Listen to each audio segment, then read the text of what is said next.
ஹாய்ங்க. பூஜை அறை பாத்திரம் க்ளீன் பண்ணலாமா? 3 பொருள் வச்சு ஈஸியாக பளபளன்னு க்ளீன் பண்ணிடலாம். வாங்க எப்படி எப்படி பண்ணலான்னு பார்க்கலாம். ஃபஸ்ட்டு நம்ம ஒரு டிஷ்யூ பேப்பர் இல்லை ஒரு துணி வச்சு அந்த எண்ணெய் பிசுப்பாக இருக்கிறதுனா அதெல்லாம் எடுத்துக்கலாம். பாருங்கள், இது நெய் ஊற்றி விளக்கு ஏற்றுறது. அந்த நெய்யெல்லாம் அடியில் அப்படியே பிசுப்பாக நின்றுச்சு. அதெல்லாம் சுத்தமாக தொடச்சிக்கலாம். இப்போது அந்த 3 பொருள் என்ன அப்படின்னா, சபீனா பவுடர், பீதாம்பரி, அப்புறம் எலுமிச்சம்பழம். இது ரெண்டையும் எடுத்துட்டு எலுமிச்சம்பழம், சபீனா பீதாம்பரி ரெண்டையும் எடுத்துட்டு எலுமிச்சம்பழத்தை அதில் புழிஞ்சு விட்டுக்கலாம். இப்போ இதையெல்லாம் நல்லா மிக்ஸ் பண்ணிட்டு,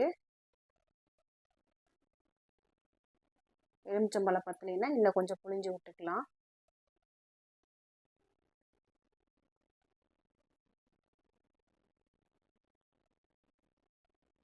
இப்போ நல்லா மிக்ஸ் பண்ணிவிட்டு நம்ம இதில் வந்து இந்த தட்டில் பாருங்கள் தேய்ச்சிக்கலாம். இதே மாதிரி இருக்கிற எல்லா பாத்திரத்தையும் நம்ம அப்ளை பண்ணி ஒரு 10 நிமிஷம் அப்படியே வச்சிடலாம்.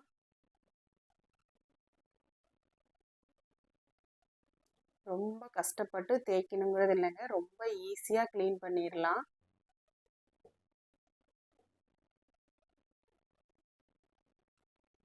இது எல்லா விளக்கு தட்டு எல்லாத்துலேயுமே இதை அப்ளை பண்ணிவிட்டு ஒரு 10 நிமிஷம் வச்சிடலாம்.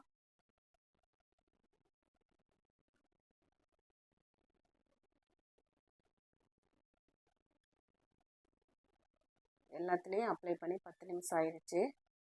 நாம் இப்போ ஒரு ஸ்க்ரப்பர் வச்சு இதை தேய்ச்சி எடுத்துக்கலாம். ரொம்ப அழுத்தி தேய்க்க தேவையில்லை. பாருங்கள், இப்படி வச்சு தேய்ச்சோம்னா போதும்.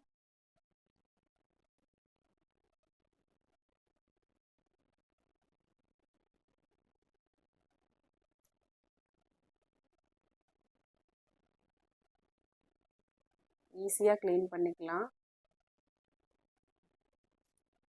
எல்லாத்தையும் அதே மாதிரி ஸ்க்ரப்பர் வச்சு நம்ம எல்லாத்தையுமே தேய்ச்சி எடுத்துக்கலாம்.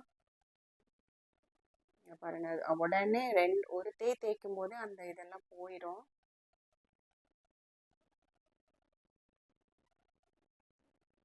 அவ்வளோதான்.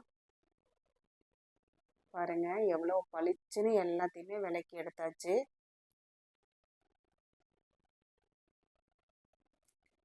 இது போல் நீங்களும் பண்ணி பார்த்துட்டு எனக்கு கமெண்ட்டில் எப்படி வந்து உங்களுக்கு ஈஸியாக இருந்ததா கஷ்டமாக இருந்ததான்னு சொல்லுங்கள்.